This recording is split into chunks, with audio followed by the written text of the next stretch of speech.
አሁን እግዚአብሔር በቃ በልዩነት ኃጢአትን ሸፋፍኖ የሚያልፍ አምላክ አይደለም። በቃ ኃጢአትን ይገልጣል እግዚአብሔር ማለት ነው። እና ኃጢአተኛውን ደግሞ ጻድቅ አይደለም ብሎ ይናገራል በአንድ ክፍል ላይ። ስለዚህ ሰላም እንዴት ናችሁ ውድ ቻናላችን ተከታታዮች? እግዚአብሔር ረድቶን ዛሬም እንደገና በዚህ ሰዓት እግዚአብሔር ቃል እንድንካፈልና የበረከቱ ተካፋይ እንድንሆን እግዚአብሔር ትልቅ ዕድል ስለሰጠን እግዚአብሔር እናመሰግናለን። እንግዲህ ዛሬም ተመልሰን መተናል በስድስተኛው ሰንበት ትምህርት ማለት ነው። እግዚአብሔር እንዲያስተምረን የቃሉን ኃይል እንዲገልጥልን ወደ ልባችን እንዲመጣ እግዚአብሔርን እንጠይቃለን ማለት ነው። እንጸልይ። እግዚአብሔር አምላካችንና አባታችን ሆይ በጌታ በኢየሱስ ስም እናመሰግናለን። ጌታ ኢየሱስ ስለረዳህን አቅም ስለሆንከን ከኛ ጋር ስላለ ተባረክ። በጌታ በኢየሱስ ስም በዚህ ሰዓት ደግሞ ጌታ ሆይ የቃልህን ደጅ እንድትገልጥልን እንድታስተምረን መሪያችን አንተ እንድትሆን በኢየሱስ ስም ጸልያለሁ። የሚሰሙ ሰዎች ሁሉ በኢየሱስ ክርስቶስ ስም ጌታ ሆይ አእምሮና ልባቸውን ከፍተህ ጌታ ሆይ ቃልህን እንድታስተምራቸው የዘላለም አምላክ አንተ ራስህ በመገኘትህ አስተማራቸው እንደሚል እንድታስተምረን በኢየሱስ ስም እንጸልያለን። ቆይታችን በፊት የተባረከ ይሁን በጌታ በኢየሱስ አሜን አሜን። እግዚአብሔር እናመሰግናለን። እግዚአብሔር ረድቶናል። ሁላችንም ጌታ አግዞናል፣ ከኛ ጋር ሆኗል። ጠላቶቻችን ያሰቡት እቅድ አልሆነም፣ የጠላት እቅድ አልሆነም። የጌታ ፈቃድ ነው። በጌታ ፊት መሆን ችለናል። እግዚአብሔር እናመሰግናለን። እንዳልኳችሁ የዛሬው ሰንበት ትምህርት ስድስተኛው ይሆናል። ርዕሱ በውስጥ ያለ ጠላት የሚል ርዕስ ነው። በውስጥ ያለ ጠላት ነው። እንግዲህ የኢያሱን መጽሐፍ ነው ያጠናን ያለ ነው። ዋና ዋና ሐሳቦችን እየወሰድን ማለት ነው። በውስጥ ያለ ጠላት በሚል ርዕስ እንመለከታለን። እንግዲህ በውስጥ ያለ ጠላት ስንል ምን ማለት ነው ስንል ይሄ የሚናገረው ሐሳብ ለአንድ ነገር መሸነፊያ ምክንያት ስለሆነ ጉዳይ ነው እና በውስጥ ያለ ጠላት ማለት የማይታይ አካል ነው። ነገር ግን አንድ ጠላት የሆነ ለመሸነፍ ምክንያት የሆነ አንድ ጉዳይ ነው። እሱም ሰይጣን ነው። አሊያም ደግሞ የኃጢአት ሁሉ ምንጭ ሆነው ዲያብሎስ ራሱ ወይም ደግሞ ኃጢአት ነው፣ እርም ነው ማለት ነው። እርሱን ነው ሰንበት ትምህርታችን እንደ ርዕስ በውስጥ ያለ ጠላት የሚለው እርሱን ነው ማለት ነው እና ኃጢአት ወይም እርም ወይም ራሱ ዲያብሎስ ማለት ነው። ይህን ሐሳብ ለመናገር ነው እንግዲህ በውስጥ ያለ ጠላት በሚል ርዕስ የመጣው። የመታሰቢያ ጥቅሱ እናነባለን። እኔ እግዚአብሔር ለሰው ሁሉ እንደ መንገዱ እንደ ስራው ፍሬ ይሰጥ ዘንድ ልብን እመረምራለሁ ኩላሊትን እፈትናለሁ ብሎ በኤርምያስ 17:10 ላይ ይናገራልኝ እና እንግዲህ እግዚአብሔር የማይታዩ ነገሮችን እንዴት እንደሚያይ ነው። ሰው ምናልባት ያየዋል አየውም ልንጠራጠር እንችላለን። እግዚአብሔር ግን በዕብራውያን መጽሐፍ ምዕራፍ 4 እንደሚናገረው ቁጥር 13 ላይ ሁሉ በእርሱ ዘንድ የተራቆተና የተገለጠ ነው ይላልና በእሱ ፊት የተሰወረ ፍጥረት የለም ብሎ ይናገራል። ስለዚህ በእግዚአብሔር ፊት አንድ የተሰወረ ነገር የለም መጽሐፍ እንደሚል ማለት ነው። ስለዚህ እግዚአብሔር ስላየው ስለመረመረው ነገር ነው የምንመለከተው። ሰው ሁሉ አላየው፣ ነገር ግን የሆነ ነገር ውድቀት መጥቷል። የዚያ ውድቀት ምክንያቱ ምንድን ነው? ሰው አላየውም፣ ግራ ተጋብቷል። ለምን ተሸነፍን ብሏል። ምክንያቱ ምንድን ነው? ስለዚህ ይህንን ኩላሊትን ልብን የሚመረምረውን ጌታ ነው የምንመለከተው እና ስለሱ ታላቅነት እናያለን እዚህ ጋር በጣም በሰፊው። ከዛ ባለፈ ደግሞ በልዩነት ይሄ ኩላሊትና ልብን የመረመረው ጌታ ማንን ያገኘበት የሚለው ስለ አንድ ሰው የምንመለከት ይሆናል። እንግዲህ በኢያሱ መጽሐፍ ምዕራፍ 7 እና ምዕራፍ 8 ላይ ዛሬ እንማራለን በዚህ ክፍል ውስጥ ማለት ነው። ስለዚህ እንግዲህ የእስራኤልን ታሪክ ነው። እስራኤል ጉዞ ካደረጉ በኋላ ወደ ከነዓን ገብተው ውጊያ ጀምረዋል። እንደምታስታውሱት እንግዲህ ኢያሪኮ ፈርሳለች፣ እግዚአብሔር ረድቷቸው ማለት ነው። በአጠቃላይ የእስራኤል ውጊያ እንድትይዙት የምፈልገው ነገር የእስራኤል ውጊያ በአጠቃላይ ሲዋጉት የነበረው ውጊያ እነሱ አልነበሩ። እንግዲህ ኢያሪኮ ለመፍረስ ሲዞሩት የነበረ መዞር አንድ ዝም መዞር እነሱ የተሰጣቸው ፈቃድ መዞር ብቻ ነበር እና በመዞር ወይም ደግሞ እግዚአብሔርን በምስጋና እየዞሩ ኢያሪኮን ነበር የጣሉ። ስለዚህ ድሉና አሸናፊው ዋናው ነገር እግዚአብሔር ከነሱ ጋር መሆኑ ነው። ስለዚህ እግዚአብሔር ከነሱ ጋር መሆኑ ለነሱ ለእስራኤል አሸናፊነት ማረጋገጫ ነበር። በቃ እግዚአብሔር ከእስራኤል ሲለይ ይሸነፋሉ፣ ወይም ደግሞ እግዚአብሔር ከእስራኤል ሲለይ ያለም ደግሞ እስራኤል ኃጢአት ሲሰራና እግዚአብሔር ሲበድል እንደዚሁም ደግሞ ለእስራኤል ሽንፈት ይሆንባቸው ነበር ማለት ነው። ስለዚህ በአጠቃላይ በቃ እስራኤል አሸነፈ ካለ እስራኤል ካሸነፈ በቃ እግዚአብሔር ረድቷቸው ወይም ደግሞ እግዚአብሔር ነው ድሉን ያደረገው ወንድም ሰልፉ እግዚአብሔር ነው ይላል ብዙ ክፍሎች የእስራኤልን ጦርነት ስንመለከት። ስለዚህ ሰልፉና ውጊያው እግዚአብሔር እንደሆነ እንመለከታለን ማለት ነው። ስለዚህ የሆነ እስራኤል አሸነፈ ስንል ዋናው ነገር አእምሯችን ላይ መያዝ ያለብን ነገር ተዋጊው እግዚአብሔር እንደሆነ፣ ውጊያው እግዚአብሔር እንደሆነ፣ ሰልፉ እግዚአብሔር እንደሆነ ልናስታውስ ይገባናል ማለት ነውና ይሄ የእስራኤል ውጊያቸው በጥቅሉ እንግዲህ ውጊያው እግዚአብሔር እንደሆነ ነው የምንመለከተው ማለት ነው። እና እስራኤሎች እንግዲህ ከነዓንን ለመውረስ ያደረጉትን ጉዞ ስንመለከት ያ ሁሉ ጉዞ እግዚአብሔር እይታ በዛ ውስጥ ይቆጣጠራቸው እንደነበረ እንመለከታለን። ከዛ ባለፈ የሚወርሷትን ከነዓንን ለማግኘት ብዙ ተጋድሎ ማድረግ ነበረባቸው ማለት ነው። ብዙ ቻሌንጆችን ብዙ ችግሮችን ማለፍ ነበረባቸው። ስለዚህ እኛም ደግሞ በዚህ ዘመን የሰማያዊ መንግስታችን ወይም ደግሞ የምትመጣዋን እቺን የክርስቶስን መንግስት ስንጠባበቅ ሳለ በጉዟችን ብዙ እንቅፋቶች ይኖራሉና እዛ ምናልባት ከነዓን ልዩነቱ ምንድነው? ከነዓን ሲደረስ ከነዓን ላይ ጽዱ አልነበረችም፣ ጦርነት አለ። ግን የምንወርሳት ሀገራችን ሰማይ ምን ጦርነት ባይኖርበትም ግን ልንደርስን ወደ ጦርነቱ እየሄድን እያለን ባለንበት መንገዳችን ጉዞ ላይ ግን እጅግ ብዙ መሰናክሎች እንደሚገዙ ማለት ነው። ስለዚህ ደግሞ ይሄ የምንወርሰው ሀገር ዘላለም የምንኖርበት ነገር ስለሆነ ለዚህ ለምንወርሰው ዘላለማዊ ሀገር እጅግ ልንከፍለው የሚገባን ዋጋ ልንከፍል ይገባናል። የሚከለክለንን እዛ ሰማይ እንድንቀር የሚያደርገን ነገር ልንጥልነው ይገባናል ማለት ነው። ስለዚህ ይሄ የምንወርሰው ሀገር ቀለል አድርገን ልናየው ይገባናል። በጣም ትልቅና ዘላለም የምንኖርበት ነገር ስለሆነ የሆነ እንደ ቀላል እንደዋዛ ልናየው የሚገባ ነገር አይደለም። በጣም ብዙዎች የከፈሉለት መስዋዕትነት ነው፣ ብዙዎች የተጋደሉለት ወንጌል ነው። ስለዚህ በዚህ ጉዟችን ላይ ቀለል አድርገን እኛም ከነዓንን ሲጓዙ እንዳደረጉት ሁሉ እኛም ወደ ሰማይ ስንጓዝ በሚገጥመን መከራ ሁሉ አይ ብለን ቀለል አድርገን ነገሩ ትተነው የምንሄድ ነገር እንዳልሆነ እየደከመን ቢሆን እየተዋጋን እያሸነፍን እየተሸነፍን ቢሆን መጨረሻው ድሉ የጌታ እንደሆነ እያሰብን በጌታ እንዳለን እየተሰማን የጀመርነውን ጉዞ እስክንወርስና እስክናገኘው ልንጸና ይገባናል ማለት ነው። የእሑዱ ክፍል የሚለው የቃል ኪዳኑ መጣስ የሚል ርዕስ አለው። እንዳልኳችሁ እንግዲህ ኢያሱ ምዕራፍ 7 ነው የምንመለከተው። እዚህ ጋር እንግዲህ በተለየ መልኩ የቃል ኪዳኑ መጣስን የምንመለከተው እግዚአብሔር ከእስራኤሎች ጋር የገባው ትልቅ ቃል ኪዳን አለ። ምንድነው የገቡት ቃል ኪዳን? እንግዲህ ስትወርሱ ወይም ደግሞ አንድን ሀገር ስትመቱ ወይም ደግሞ ድልን ስትሰጣችሁ ከዛ ሀገር ምንም ለእናንተ አትወሰዱ የሚል ትልቅ ቃል ኪዳን ከእግዚአብሔር ጋር አድርገው ነበር እና የተጣሰው ቃል ኪዳን ምንድነው? ባጭሩ በቃ አካን የሚባል አንድ ሰው አለ።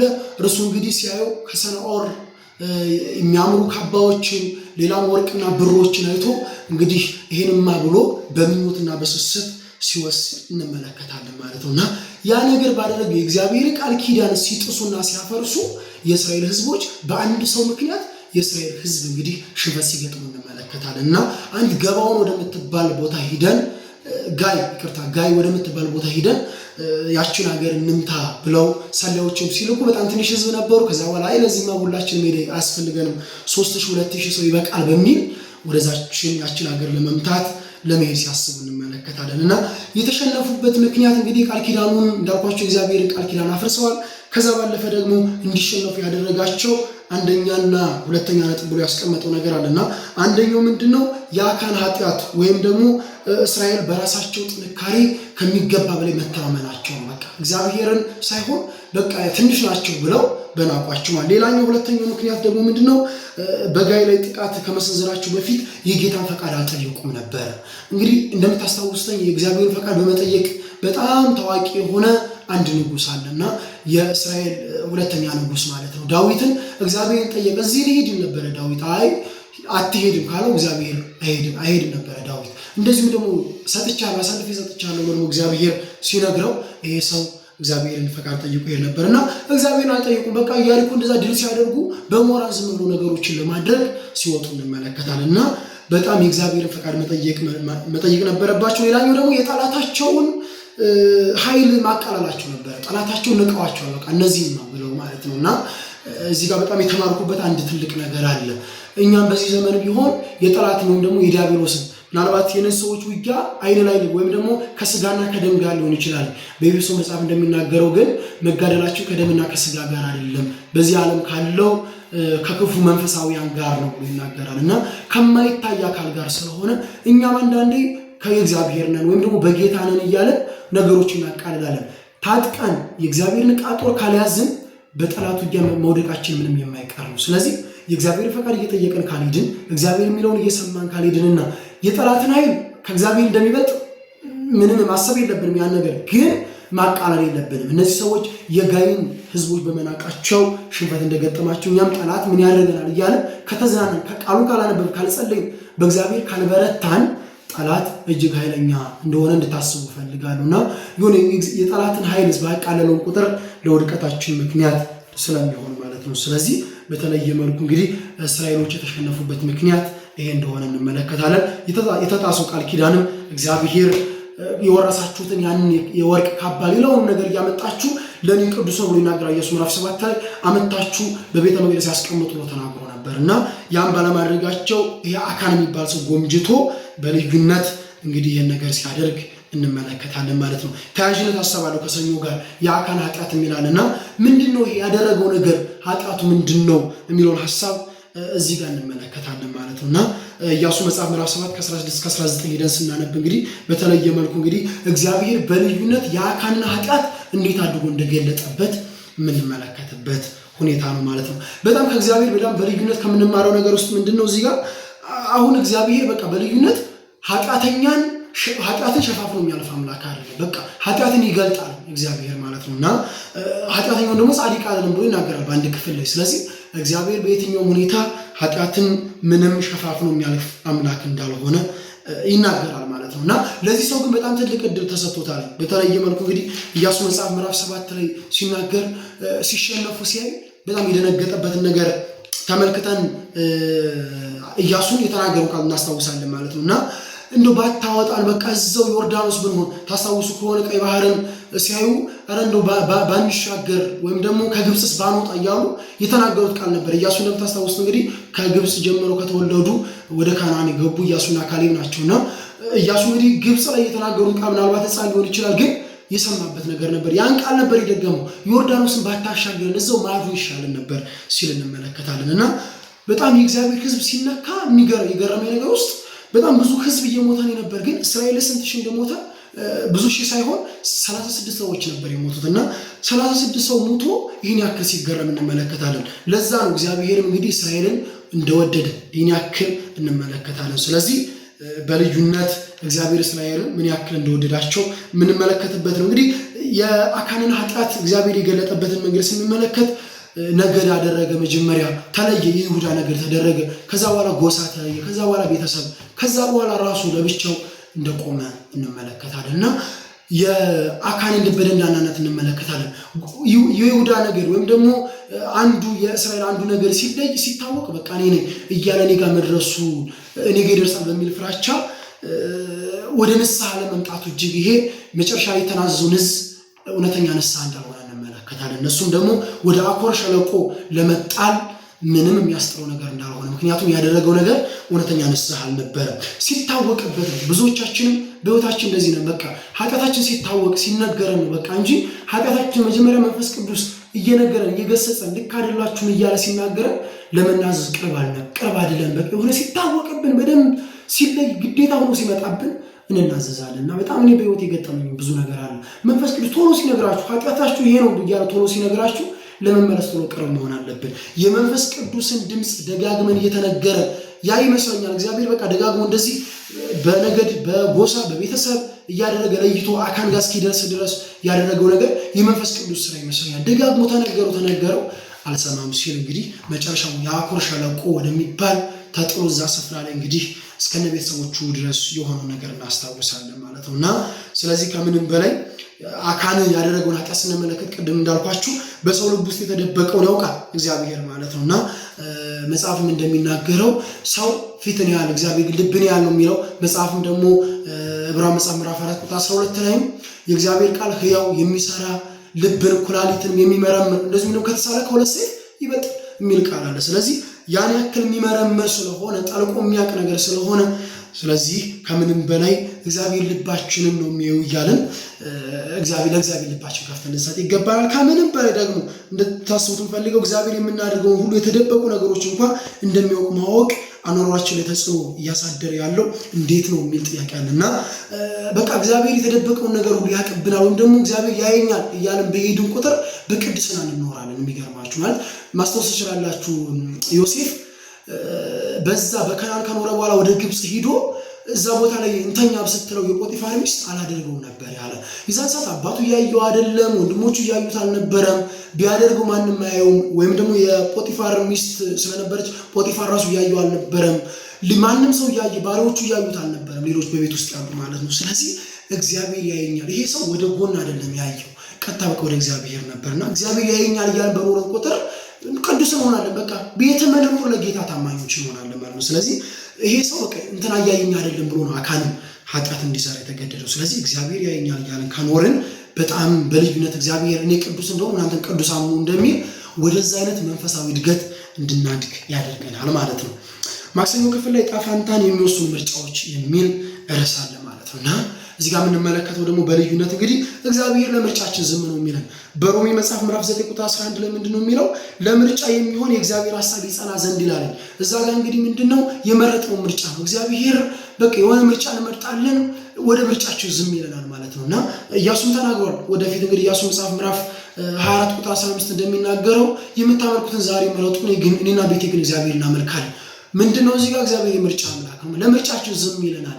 እግዚአብሔር ሮሜ መጽሐፍ የተናገረው ምንድነው? ለምርጫ የሚሆን የእግዚአብሔር ሐሳብ ይጸና ዘንድ የሆነ ምርጫ እንመርጣለን፣ በምርጫችን እግዚአብሔር ያጸናዋል ማለት ነው። ስለዚህ ምርጫችን ላይ ይበልጥ ልንወሰን ይገባናል። እንግዲህ ይሄ ሰው ተመኘ። የሚገርማችሁ በቃ ሳይው አስቀናኛል። ይሄ የወርቅ ካቦን ሲመለከት፣ ብሩን ሲመለከት 200 ሰቅል ሌላም ነገር ሲመለከት አስቀናኝ፣ ተመኘውን ነው ወሰድኩት አለ። ወደ ማን ሐሳብ ይወስደናል? ይሄን ነገር ስንመለከት እንግዲህ አካንን ከሔዋን ምኞት ጋር ማያያዝ እንችላለን ማለት ነውና ሔዋን ተመኘች፣ ጎመጀች ያንን ነገር ማለት ነው። አያችሁ መጀመሪያ ከእግዚአብሔር የሚለይን ድርጊት አይደለም ምኞት ነው የሚቀድመው። ለዛ ነው እንደውም በተለይ ስለምኞታችን በደንብ ልንጠነክር ይገባል አንዳንድ ክርስቲያን ማለት ነው። ስለዚህ እንደዛ ነው የሚለው። እንደውም ኃጢአትን ሁሉ የሚያስወግደው የክርስቶስ በግ አለና የተገለጠው ጸጋ ቲቶ መጽሐፍ ምዕራፍ 2 እንደሚናገረው የተገለጠው ጸጋ ኃጢአትንና ዓለማዊ ምኞትን ያስክዳሉ ይናገራል። ስለዚህ የሚያስክድ ነው። ያ ጸጋ ሲገባ ምኞትን ይከለክለናል። ስለዚህ ይሄ ሰው ሲጎመጅ የሔዋንን የመተመኘችው ምኞት ከምኞት በኋላ ድርጊትን እንዳደረገችው ስንመለከት በጣም ምኞታችንና ምርጫችን ልናስተካክል ይገባናል ማለት። ኃጢአት የማያውቁ ከዛ በፊት ኃጢአት እንደሆነ ምንም የማያውቁ ሰዎች ተሳስተዋል በምኞታቸው ማለት ቀድሞ ለሆዳቸው ሲሉ። ተመሳሳይ ነው። ይሄ ሰው ለሆዱ ሲል ነው። ምናልባት ሽጭ የሆነ ነገር አደርጋለሁ፣ ዝና ይኖረኛል፣ ክብር ይኖረኛል፣ ለቤተሰቤ ለብዙ ነገር ይኖረኛል በሚል ለሆዱ ሲል ነው። እንደ መጽሐፍ ቅዱስ ነው በሆዳቸው የተሳሳቱ ብዙ ሰዎች አሉ። ኤሳው እንደምታስታውሱ ብኩርናውን ሊሸጠው በሆዱ ምክንያት ነበርና ይሄ ምኞት ለራሳችን ለስጋችን ስንል በጣም ጌታን የሚያስክደን ነገር ነው። ወደ ኃጢአት እንድንገባ የሚያደርገን ነገር አንዱ በጣም ትልቅ ነገር እንደሆነ ቀደም እንዳልኳችሁ ይሄ የማይታይ ጠላት የተባለ አለ ርዕሱ ላይ ማለት ነው። ስለዚህ ያ ጠላት ይሄ ኃጢአት እንደሆነ እንድታስታውሱ ፈልጋለሁ። ይሄ የኃጢአቱ መነሻው ደግሞ ምኞት ነው። እሱን ነገር በደንብ ልናስብ ይገባናል ማለት ነውና ሌላኛው ደግሞ በጣም ከሚገርመው ነገር ውስጥ ይሄ እስራኤላዊ ነው አካን። ሌላኛው ደግሞ እንዴት እንዳስመለጠች ኃጢአት ለኛ ብቻ አይደለም ለቤተሰብ ነው። ይሄ ሰው እንግዲህ እግዚአብሔርን በመበደሉ እሱ ብቻ አይደለም እስከነ ቤተሰቦቹ ጭምር ወደዛ አኮር ሸለቆ ሲጣሉ እንመለከታለን ማለት ነው። ስለዚህ ሌላም ቦታ እንደምናስታውስ የዳንኤልን አብረው ይጸልዩ ብለው አብረው የተስማሙ ሰዎች ልጆቻችንም እንደዚህ ይሁኑ ያሉ ሰዎች እነዛ ሰዎች አንበሶች እንግዲህ ልጆቻቸውን ሲበሉ እንመለከታለን። ክርስቶስ ኢየሱስን የሰቀሉ ሰዎች ስንመለከት ደሙ በልጆቻችን ይሁን ብሎ ነበር እስራኤል። ከዛ በኋላ በዛ ፍጥረት በ70 ዓመተ ምህረት ላይ የወደመችው ውድመት እናስታውሳለን። ስለዚህ ደሙ በልጆቻችን ላይ ይሁን ሆነባቸው። ስለዚህ የኛ ኃጢአት ወይም ደግሞ የአባቶች ኃጢአት ወደ ልጆች እንደሚሆን ይሄ ግልጽ የሆነ ሐሳብ ማለት ነው። ስለዚህ ይሄ ሰው በራሱ ኃጢአት ምክንያት ልጆቹን ቤተሰቦቹን በሙሉ በዚህ ምክንያት ሲያጣ እንመለከታለን። ራብ ደግሞ ይውላችሁ በሷ ድነት ወይም ደግሞ ባደረገችው ምክንያት እሷና ቤተሰቦቿን ከሚመጣው ጥፋት ስታስመልጥ እንመለከታለን። ስለዚህ ከምንም በላይ ይሄ ሰው አንዷ ለእስራኤል ሰላዮች ደግነትን አሳይታ ድል እንዲቀዳጁ ረዳች። እቺ የምትገርም ሰው ነችና ድል እንዲቀዳጁ አደረገች። ይሄኛው ግን ለእስራኤላውያን ሽንፈት ሲሆን እንመለከታለን። እዛው ያደገ አብሮ የበላ አብሮ የመጣ ሰው ማለት ነው ነውና የአካን ህይወት እጅግ የሚገርም ነው ማለት ነው። ራሳችን ልናይበት ይገባናል። ኃጢአት ምን አይነት አጸያፊ ነገር እንደሆነ ቃሉ እንደሚል ምንድነው የሚለው? ሮሜ ምዕራፍ 6:23 ላይ የኃጢአት ደሞዝ ሞት ነው የሚለው አይደል? ይህ ሰው ኃጢአት ሰራ በእግዚአብሔር ፊት የመጨረሻ ሪዛልቱ ምን ሆነ? ሞት ሆነ ማለት ነው። ስለዚህ የኃጢአት ደሞዝ ሞት ነው። ስለዚህ ልናስብ ይገባናል። እኛም በኃጢአታችንና በዚህ ነገራችን ከቀጠልን ባለንበት ሁኔታ እግዚአብሔር በመበደል አሁን ያለ ንስሐ ከቀጠልን ራሳችን ልናይ ይገባናል። የኃጢአት ደሞዝ ሞት ነው ይላል። እግዚአብሔር ደግሞ ኃጢአተኛውን ጻድቅ ብሎ አይጠራምና በጣም ክርስቶስ ኢየሱስ ደግሞ የገደለው ኃጢአት እንደሆነ ልናስብ ይገባናል። ስለዚህ ለኃጢአት ልንደራደር አይገባንም። ጊዜ ልንሰጠው አይገባንም። ሌላኛው ረቡዕ ክፍል ላይ የተስፋ በር የሚል አለ። እዚህ ጋር ደግሞ በኢያሱ መጽሐፍ ምዕራፍ 8 ላይ ነው የምንመለከተው። ኢያሱ ምዕራፍ 8 ከ1 እስከ 29 ሄዳችሁ ስትመለከቱ እንግዲህ በእግዚአብሔር ፊት ንስሐ ከገቡ በኋላ እንደገና ሰውም ከተላለፈ በኋላ እግዚአብሔር ይላል መጨረሻ ቁጥር ላይ ኢያሱ ምዕራፍ 7 መጨረሻው ቁጥር ላይ እግዚአብሔር ከቁጣው ተመለሰ ይላልና እግዚአብሔር በጣም ተቆጥቶ ነበር በእስራኤል ላይ ማለት ነው። ስለዚህ ከቁጣው ተመልሶ እንደገና ኢያሱን እንደምታስታውሱ ያደረገው ነገር ነበር። ያው ውድመት ሲመጣ በታቦቱና በእግዚአብሔር ፊት ተደፋ ነው የሚለውና እንደገና ማቅለበሰ ኢያሱ ማለት ነውና እንደገና እግዚአብሔርም ያን ነገር ካደረጉ እርሙን ከነቀሉ በኋላ ያችሁ ድል የሚመጣ አርም ከተነቀለ በኋላ ነው፣ ኃጢአት ከተወገደ በኋላ ነው ያ ነገር ሲሆን እንመለከታለንና ምዕራፍ 8 ላይ እንግዲህ እነዚህ ሰዎች እንደገና እግዚአብሔር ድልን ሰጥቷቸው እንደው የጦርነትን ሲስተም ሁሉ አለማምዷቸው ምዕራፍ 8 ስንመለከት እንዴት አይነት ውጊያ ምን አይነት ምሽግ ውጊያ እንዳደረጉ ነው የምንመለከተው። 30 ሺህ ሰዎች ተደበቁ፣ የሆኑ ሰዎች ታዩአቸው፣ እነሱ ሰዎች እነዛን ለመያዝ ሲሮጡ እነዚህዎቹ አፈኗቸው። በጣም የሚገርም የጦርነት ስልት ነው የምንመለከተውና የተስፋ በር እንደሰጣቸው እግዚአብሔር እንግዲህ ምዕራፍ 7 ላይ የአኮር ሸለቆ የሚባል በጣም ከባድ ድንጋይ ከምረው ነበረ በኃጢአት ምክንያት። ከዛ በኋላ ግን እንደገና ወደ ተስፋ በር እግዚአብሔር ስለወጠላቸው እንመለከታለን ማለት ነው። ስለዚህ እንግዲህ ይሄ ነገር የሆነው ህዝቡ ወደ እግዚአብሔር ሲመለስ ነው። አያችሁ። ስለዚህ ኃጢአት እንዳያዝን እግዚአብሔር ብዙ ጊዜ ጸሎታችን የማይመለሰው የማይሰማው እስከና ኃጢአታችን ስለሆነ መናዝ አለብን። በቃ እግዚአብሔር ጸሎቴን እንደውም ይላል አይደል ኢሳይያስ መጽሐፍ ምዕራፍ 59 እንደዛ ነው የሚለው። የእግዚአብሔር ክንድ ከመስማት አላጠረችውም፣ እንደዚሁም ጆሮም ከመስማት አልደነቆረችም፣ አይኑም ከማየት አልፈዘዘችም። ነገር ግን እንዳልሰራ በእኔና በእናንተ መካከል ኃጢአታችሁ ለይታለች የሚል ቃል አለ። ስለዚህ ለይታናለች ይላል። እንደውም አዲስ ወደኛ ትርጉም ላይ ለይታናለች ምን ማለት ነው? እንዳንታይ አድርጋናለች። ለይታለች አይጨባችኋል። ለይታናለች ማለት ደግሞ በቃ አራርቆናል። እኔና እናንተን እንደ ግድግዳ የሆነ የቆመ ነገር አለ። ስለዚህ ይሄን ነገር ነው ለይቷቸው ነበር። ከተመለሱ በኋላ ግን ለስኬት ቁልፉ ኢያሱ በጌታ ቃል ላይ የነበረው እምነትና ለሱ ያለው የማያወላውል ታዛዥነት ነው ይላልና እንግዲህ ሲመለሱ የእስራኤል ሕዝብ እንደገና የተስፋ በር ተሰጥቷቸው ያችን ሀገር ለመውረስ በዛ መካከል ያሉትን እግዚአብሔር የማይከብርባቸው ነገር እያስወገዱ እየጠረጉ ለመሄድ እንደገና የተስፋ በር ተሰጥቷቸው እግዚአብሔር ከቁጣው ተመልሶ እስራኤልንም እንደገና እግዚአብሔር ሊረዳ ወደ ጋይ እንደወጡ እንመለከታለን። እግዚአብሔርን በዛ ቦታ ስኬትን ሰጣቸው እንግዲህ ሲመለሱ ማለት ነው። ስለዚህ ዋናው ዓላማ ወደ እግዚአብሔር መመለሳቸው እንደሆነ እዚህ ጋር እንመለከታለን ማለት ነው። የመጨረሻው ክፍል ሐሙሱ ክፍል የእግዚአብሔር ኃይል ምስክር የሚል ርዕስ አለው ማለት ነው። እዚህ ጋር ደግሞ የምንመለከተው እንግዲህ በተለየ መልኩ የእግዚአብሔር ኃይል ምስክር ስለ እግዚአብሔር ኃይል ምስክርነት ነው እዚህ ጋር የምንመለከተው። ኢያሱ ቀይ ባህርን ሲሻገር አብሮ ነበረና እዛ ጋር የተባለው ነገር ያስታውሳል። ብዙዎች ምስጋና አቅርበዋል ከተደረገላቸው በኋላ ማለት ነውና ከዛ በኋላ እንግዲህ እንደገና ህዝቡ ያንን ቃል ሲደግሙት እንመለከታለን። እንደው በቃ እንደዚህ ሲሞቱ በቃ ቅድም እንዳልኳችሁ እንደው በቃ ባንሻገር ዮርዳኖስን ባንሻገር እያሉ ሲያደርጉ እንመለከታለን። እና ያን ከተናገረ በኋላ ነው እንግዲህ እግዚአብሔርን ታላቅነት እሺ ለምንድነው እንደዚህ የምትጠይቀኝ ብሎ እግዚአብሔር ኢያሱ ሲጠይቀው ስለ ታላቁ ስም ነው ብሎ ኢያሱ ለእግዚአብሔር ሲመልስ እንመለከታለን። እና የኢያሱ ዓላማ እንደዚህ የሆነ ያለው ምንድነው? አንደኛ በቃ ጋይ እንደዚህ ያደረጉን ተብሎ ከተሰማብን ከተወራብን በተለየ መልኩ ሌሎች ጠላቶች መጥተው ይከቡናል። እባክህ ስለ ታላቁ ስለ ስም ስትል ይህን ነገር እንደገና መልስልን፣ እንደገና የምናሸንፍበትን አቅምና ኃይል ሰጠን ብሎ ኢያሱ ሲጸልይ እንመለከታለንና ስለ ታላቁ ስም ብሎ ነው የጠየቀው ማለት ነው። ስለዚህ እግዚአብሔር ደግሞ ስለ ስሙ የትኛውን ነገር ያደርጋል።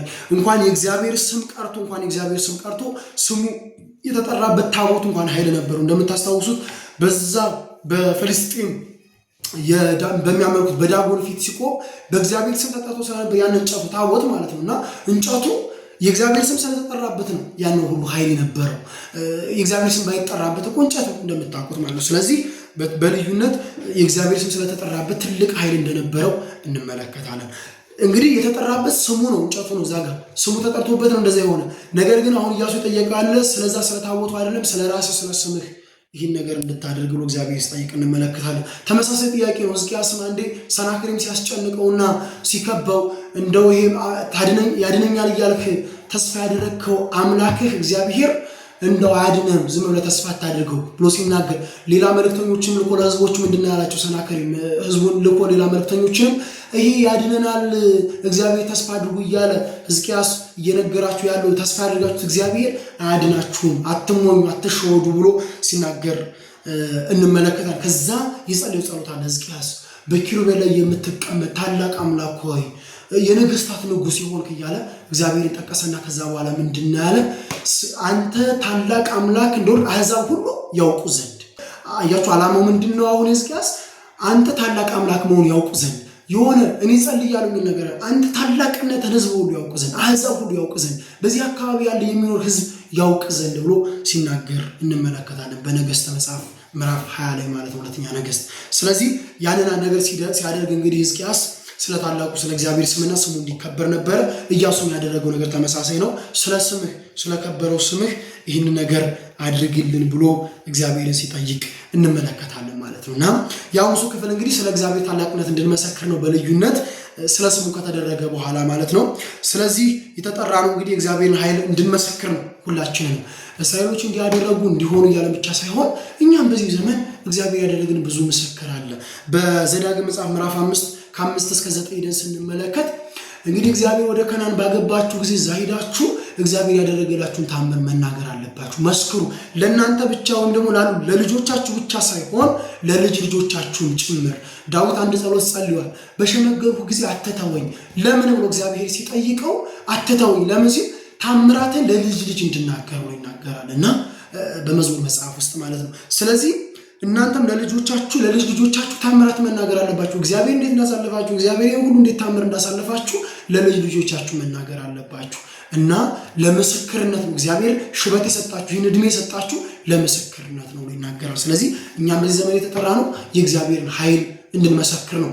ትልቁ ምስክርነት አለ። ምን የሚል ምስክርነት አለ? በራዕይ መጽሐፍ ምዕራፍ 14 ቁጥር 6 ላይ የፍርዱ ሰዓት ደርሷልና እግዚአብሔርን ፍሩ፣ ክብርን ስጡት፣ የውሃ ምንጭ ስለሰራ ለዛ ስገዱ የሚል ቃል አለ። አያችሁ።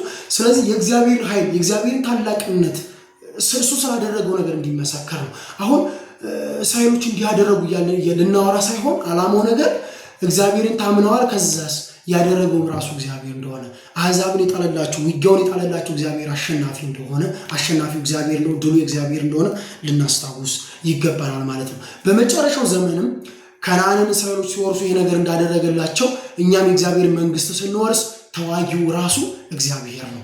ወይም ደግሞ ከክርስቶስ ኢየሱስ ጋር እንደውም አዲስቱን ኢየሩሳሌም ለመውረስ ሲነሱ እኮ የዛኔው በጉ ነበር፣ አብሮን ነበር፣ ይዞን ይወርዳል። የዛኔ ነው እንግዲህ ዲና እሳት ወርዶ ከላይ የሚበላቸው። ስለዚህ በአጠቃላይ በቀሌሌ ነው ይላል እግዚአብሔር። ውጊያው የእግዚአብሔር ነው። የሆነኛ መዋጋት የለብንም ወይ በዚህ ዘመን ምናምን ጥያቄ ካለን በቀል የእግዚአብሔር ነው። እኛ ምንም ማድረግ አንችልም። እግዚአብሔር ይጠይቁ ነበር። ሳይጠይቁ ከሄዱ ልክ እንደባለፈው እንደሆነውም እንደ ጋይ ይሸነፋሉ። እግዚአብሔር ሳይጠይቁ ከወጡም ይሸነፉ ነበር ሌሎችም ነገስታት ማለት ነው። ስለዚህ በተመሳሳይ እኛም እግዚአብሔር ሳንጠይቅ በጸሎትና እንደዚሁም በምስጋና በእግዚአብሔር ፊት እየጠየቅን ጠላትን ለእግዚአብሔር አሳልፈን መስጠት እንጂ ሌላ ነገር ከስጋና ከደም ጋር ውጊያችን አይደለም።